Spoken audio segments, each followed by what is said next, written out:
Emily had been trapped behind an invisible wall in the Alps for 3 whole years. The wall couldn't be seen but could be felt of, and ramming it with a car had no effect. Outside the wall stood 2 old women, completely motionless, as if dead. Yet unlike actual corpses that would eventually decay, they showed no signs of change whatsoever. For 3 years, Emily explored every corner of the Alps without finding any exit. She climbed mountains and dug holes, but nothing worked. Strangely, other animals could move freely in and out, only she was confined within this wall. The wall had appeared without warning. Emily had been invited to vacation in the Alps with her colleagues and a dog. Upon arrival at the holiday cabin, her co-workers decided to go for a walk, but Emily, exhausted from traveling, chose to stay behind and rest. The dog remained with her. The next morning, Emily realized her colleagues hadn't returned all night. An unusual silence surrounded the place, filling her with intense unease. She hurriedly took the dog and headed down the mountain to search for them. Suddenly, the dog let out a painful whimper. Emily rushed forward to investigate, but the dog stood frozen, refusing to advance as if terrified by something unseen. As Emily continued walking, calling back to the dog, it simply turned and ran away. Emily discovered a map in the car. Following its markings, she ventured farther in search of an exit. After trekking through difficult terrain, she spotted a logging truck with wood, still moving on either sign of recent human activity. Just as she approached to investigate,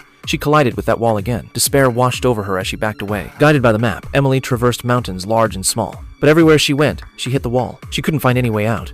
Yet other animals moved freely through the barrier. It seemed she alone was trapped. Emily decided to return to the cabin. The cow needed feeding. To support her household of 4, Emily began plowing the ground to plant potatoes. She carried a rifle to hunt, cut grass to feed the cow, and even mastered the skill of delivering calves. The family of 4 lived a simple life. Soon, autumn arrived. Emily took the dog up the mountain. The dog was extremely excited the whole way, as if the sunlight, air, and water were all sources of joy. Under this influence, Emily's sadness began to lift. 1 person, 1 dog, 1 cow, 1 cat, and fields of potato-shire life became ordinary, yet uncomplicated. Emily lived this way for 3 years, until the arrival of another living person shattered the peaceful existence she had created.